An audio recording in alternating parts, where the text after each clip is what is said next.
আসসালামু আলাইকুম এভরিওয়ান, কেমন আছো তোমরা সবাই? আচ্ছা দেখো, এখানে একটা ম্যাথ নিয়ে আসছি। ম্যাথটা একদম বেসিক একটা ম্যাথ। জাস্ট আমি আজকে সলভ করে দেখাবো ম্যাথটা কিভাবে সলভ করব। দেখতে অনেকে কমপ্লেক্স লাগতেছে। এখান থেকে হচ্ছে আমাদের এক্স এর ভ্যালুটা বের করতে হবে।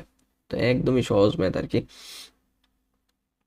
আসলে এটা কোনো 9-10 এর বেজের ম্যাথ না, জাস্ট ম্যাথমেটিক ক্যালকুলেশন আর কি। ঠিক আছে। আচ্ছা, এই পাশে যে রুটটা ছিল, রুটটাকে আমি যদি দুই পাশে নিয়ে যাই, তাহলে এটার উপরে রুটটা হয়ে যাবে। ঠিক আছে, মানে এই রুটটাকে আমি দুই পাশে নিয়ে গেলাম, 3 স্কোয়ার হয়ে গেল। তো 3 স্কোয়ারের মান কত? 3 স্কোয়ারের মান হচ্ছে গিয়ে 9। তাহলে আমি 3 স্কোয়ার না লিখে ডিরেক্ট 9ই তো লিখতে পারি, তাই না? আচ্ছা, এখন এই 4-এর সাথে এই 9-এর সম্পর্ক কি? গুণ না? আর গুণন করতেছি। এই যে 9-এর নিচে একটা 1 আছে, কিছু না থাকা মানে 1 আছে। তাহলে এই 4 আর 9 করব, আর এই x² - 64 আর 1 গুণ করব।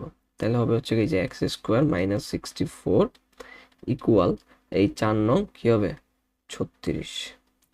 আচ্ছা, এরপরে কি? এরপর হচ্ছে x² 36, তো এখান থেকে আগের থেকে ছিল। এই -64টাকে আমি ওই পাশে নিয়ে গেছি, তাহলে এটা কি হয়ে যাবে? +64। আচ্ছা, এরপরে কি? এরপর হচ্ছে x² 64 আর 36 মানে কত? 100। 100 এই স্কোয়ারটা যদি আমি ওই পাশে নিয়ে যাই, কি হয়ে যাবে? রুট হয়ে যাবে। তাহলে এই স্কোয়ারটা আমি মুছে দিই। তাহলে 100-এর রুট কত? রুট 100-এর ভ্যালু হচ্ছে 10। তাহলে এক্স এর ভ্যালুর মান কত?